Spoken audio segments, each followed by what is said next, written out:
All right, guys, I am going to go through this pre-ACT training as quickly as I can and give you the information that you need to be able to give the pre-ACT. Some of the important information that you need to know is that the freshmen are the students that will take the pre-ACT. Right now, we've got 46 students that are going to be taking it. The date of the test is Thursday, October 22nd, and we will start promptly at 9:05.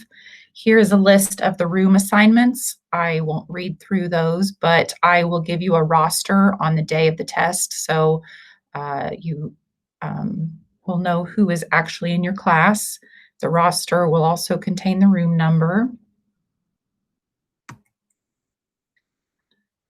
Desha and I have completed the pretest info with students. This was super, super painful. Students don't even know their home address, so that made it a little tough.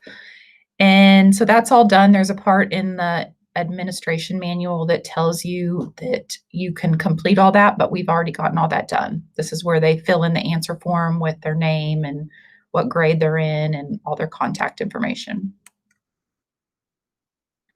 Before the day of the test, if you would please go into the room that you're giving the test in and make sure that it's all ready. That way you don't have to mess with it on that morning of the test.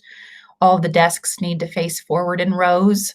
Make sure there is 3 feet between the desks so that the student's shoulder to shoulder is 3 feet and front to back is 3 feet.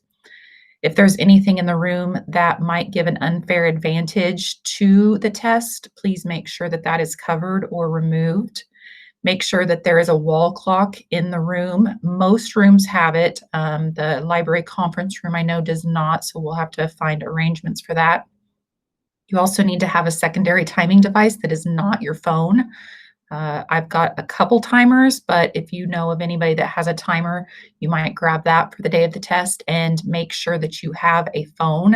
This is in case of an emergency, or I guess if you need to contact me.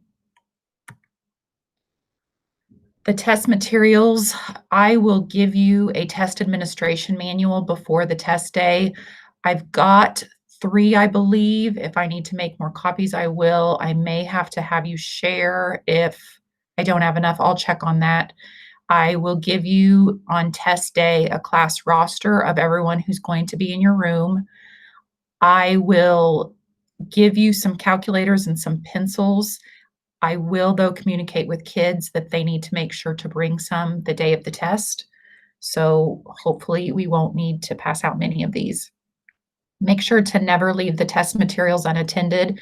In between the test and me sorting, I've had to keep it in the vault. So that's all been kept secure. So make sure when I give it to you that it doesn't leave your hands or your eyes. On test day, you're going to come to my office at 8 a.m.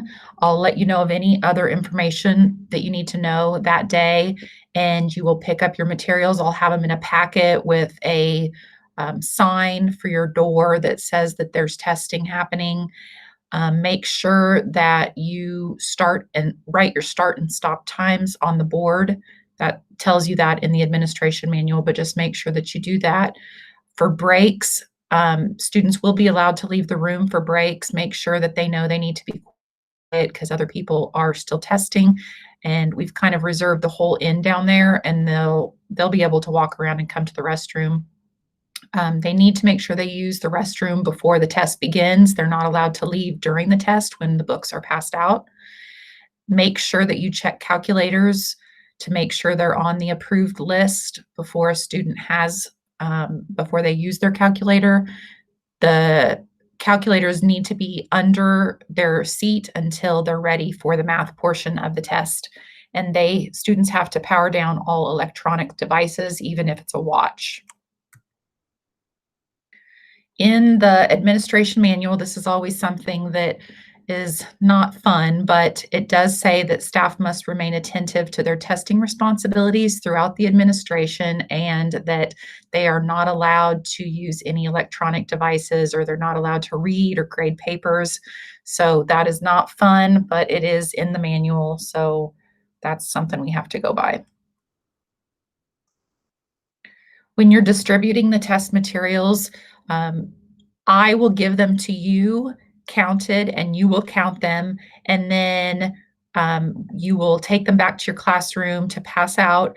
Make sure that when you're passing them out, you start in the bottom left corner of your classroom and pass them out to the back, and then back up to the front, and then back to the back again, kind of in an S formation. And as you're passing them out, don't skip any seats or test booklets. If someone is absent, then fill in the next spot and give them the next book. Don't skip numbers in between. And then when the test is over, you're going to bring the materials back to me and count them to me, and then I will count them and sign off on them just to make sure that nothing got lost in transit. Um, a note is that the test instructions are in the administration manual, so make sure that you read those verbatim, and that just gives everyone the exact same instructions throughout, the US as everyone takes this test. If you have any questions during the test or issues that come up while you're actually giving the test, put a sticky note in your window. I try to walk by every 5 or 10 minutes during the test administration time, and I'll see that sticky note and know that I need to come in. Otherwise, I will not bother you and will let you just do your thing. Let me know if you have any questions. Thank you for doing this. I know that it's not the most fun thing to do, and you really didn't have a choice, but I do appreciate it. And yeah, that's it. Thank you very much. And this slide I put in, if you think as much as I do how cute this these slides, you can go to this website and check out those templates. They're pretty cool. So thank you.